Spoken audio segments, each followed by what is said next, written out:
ನಮಸ್ಕಾರ, ಶುಭೋದಯಕ್ಕೆ ಸ್ವಾಗತ. ಇವತ್ತಿನ ಪದ್ಯದಲ್ಲಿ ಯಥಾ ಪ್ರಕಾರ ಒಂದು ಸಣ್ಣ ಆದರ್ಶವನ್ನು ನಿಮ್ಮ ಮುಂದೆ ಇಡಬೇಕು ಪದ್ಯದ ಮುಖಾಂತರ ಅಂತ ಬಯಸ್ತಾ ಇದ್ದೀನಿ. ಎತ್ತರಕ್ಕೇರಬೇಕು, ಮಳೆಹನಿಗೆ ಒದ್ದೆಯಾಗದಂತೆ, ಹತ್ತಿರವಿರಬೇಕು ಇಬ್ಬನಿಯ ಎರಚುವಂತೆ, ದೂರವಿರಬೇಕು ಸುಡದಂತೆ, ಸನಿಹವಿರಬೇಕು ಬೆಚ್ಚಗಿಡುವಂತೆ ಎನ್ನುತಿಹನು ಉದಯ ರವಿ. ನೋಡಿ ಎಷ್ಟು ಸರಳವಾಗಿದೆ ಸಂದೇಶ. ಬದುಕಿನಲ್ಲಿ ಲಘು ಬಿಗಿ ಇವೆರಡನ್ನು ನಾವು ಸರಿಯಾಗಿ ಇಟ್ಕೊಳ್ಬೇಕು ಅಂತ ನಮ್ಮ ಗುರುಗಳು ಹೇಳೋರು. ಲಘು ಬಿಗಿ ಇರಬೇಕು ಅಂತ ಅಂದ್ರೇನು? ಎಷ್ಟು ಸಡಿಲ ಕೊಡಬೇಕು ಅಷ್ಟು ಸಡಿಲ ಕೊಡಬೇಕು, ಎಷ್ಟು ಬಿಗಿ ಹಿಡಿಬೇಕೋ ಅಷ್ಟು ಬಿಗಿ ಹಿಡಿಬೇಕು. ಯಾವ ರೀತಿಯಲ್ಲಿ ಆ ಅಂತರವನ್ನು ಕಾಪಾಡಿಕೊಳ್ಬೇಕು? ಎತ್ತರಕ್ಕೇರಬೇಕು. ಎಷ್ಟು ಎತ್ತರಕ್ಕೆ ಏರಬೇಕು ಅಂದರೆ ಮಳೆ ಹನಿಗೆ ಒದ್ದೆಯಾಗದಂತೆ. ಮಳೆ ಹನಿ ಯಾವುದು? ನಮ್ಮ ಬದುಕಿನಲ್ಲಿ ಹೊಗಳಿಕೆ, ತೆಗಳಿಕೆ, ತಿರಸ್ಕಾರ, ಅವಮಾನ, ಸನ್ಮಾನ, ಇವೆಲ್ಲ ಬಗೆ ಬಗೆಯ ಮಳೆ ಹನಿಗಳು. ಚಿತ್ತೆ ಮಳೆ, ಸ್ವಾತಿ ಮಳೆ, ಆರ್ದ್ರ ಮಳೆ ಅನ್ನೋ ಹಾಗೆ ಇವೆಲ್ಲ ಸಮಾಜದಿಂದ ನಮ್ಮ ಮೇಲೆ ಬೀಳ್ತಕ್ಕಂಥ ಹನಿಗಳು. ಅವಮಾನ, ತಿರಸ್ಕಾರ, ಸನ್ಮಾನ, ಒಳ್ಳೆ ಮಾತು, ಕೆಟ್ಟ ಮಾತು, ಒಳ್ಳೆಯ ಅಭಿಪ್ರಾಯ, ಕೆಟ್ಟ ಅಭಿಪ್ರಾಯ, ಮಳೆ ಹನಿಗೆ ಒದ್ದೆಯಾಗದಂತೆ. ಇದು ಯಾವುದಕ್ಕೂ ನಾವು ಡಿಸ್ಟರ್ಬ್ ಆಗದಾಗೆ, ಇದರಿಂದ ನಾವು ವಿಚಲಿತರಾಗದ ಹಾಗೆ ಎತ್ತರಕ್ಕೇರಬೇಕು. ಹತ್ತಿರವಿರಬೇಕು ಇಬ್ಬನಿಯ ಎರಚುವಂತೆ. ಎಷ್ಟು ಹತ್ತಿರ ಇರಬೇಕು ಅಂದರೆ ಇಬ್ಬನಿ ಸಿಂಪಡಿಸಿದಾಗೆ ನಾವು ಒದ್ದೆ ಆಗಬೇಕಂತೆ.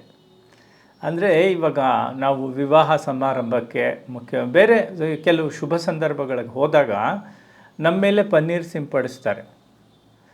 ಅದು ದೇವಸ್ಥಾನದಲ್ಲಿ ನಾವು ಪುಟ್ಟ ಮಕ್ಕಳನ್ನ ಕರ್ಕೊಂಡೋಗಿ ಇವನಿಗೆ ಸ್ವಲ್ಪ ಭಯ ಆಗಿದೆ, ನರಸಿಂಹದೇವರೋ ಹನುಮದೇವರೋ ಇವನಿಗೊಂದು ತೀರ್ಥ ಎರಚಿಂದರೆ ಅವರು ಒಂದು ಬೊಗಸೆ ನೀರು ತಗೊಂಡು ರಪ್ಪ ಅಂತ ಎರಚ್ತಾರೆ.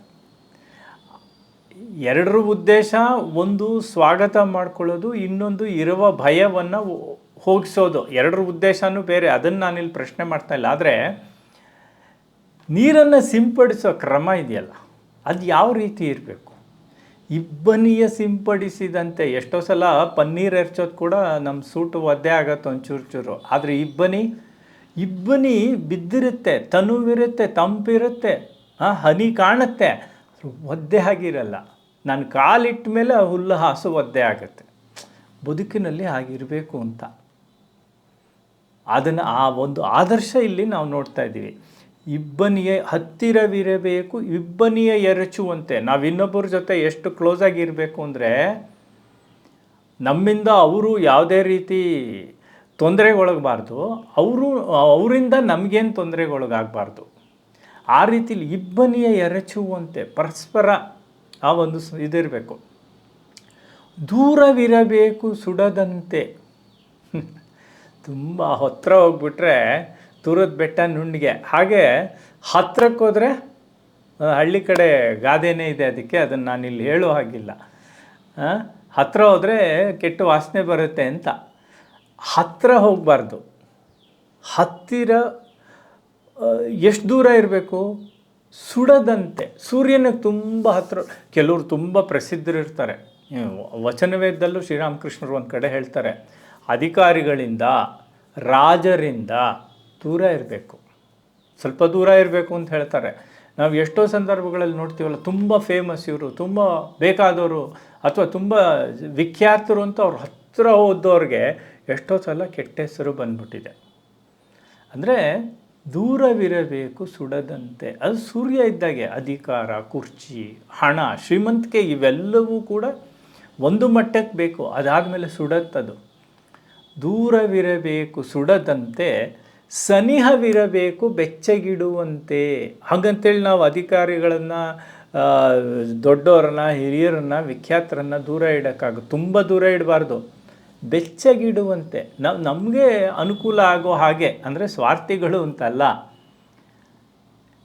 ಒಲೆ ಮೇಲೆ ಬೇಯಿಸ್ಕೊಳ್ಬೇಕು, ಆದರೆ ಕೈಯನ್ನೇ ಇಡಬಾರ್ದು. ರೊಟ್ಟಿ ಮಾಡ್ತೀನಿ ಅಂತ ಕೈಯನ್ನು ಹೆಂಚ ಮೇಲೆ ಇಡಲ್ಲ, ಆದರೆ ರೊಟ್ಟಿಯನ್ನು ಹದವಾಗಿ ತಟ್ತೀವಿ. ಆ ರೀತಿಯಲ್ಲಿ ದೂರವಿರಬೇಕು ಸುಡದಂತೆ, ಸನಿಹವಿರಬೇಕು ಬೆಚ್ಚಗಿಡುವಂತೆ, ಎನ್ನುತಿಹನು ಉದಯ ರವಿ.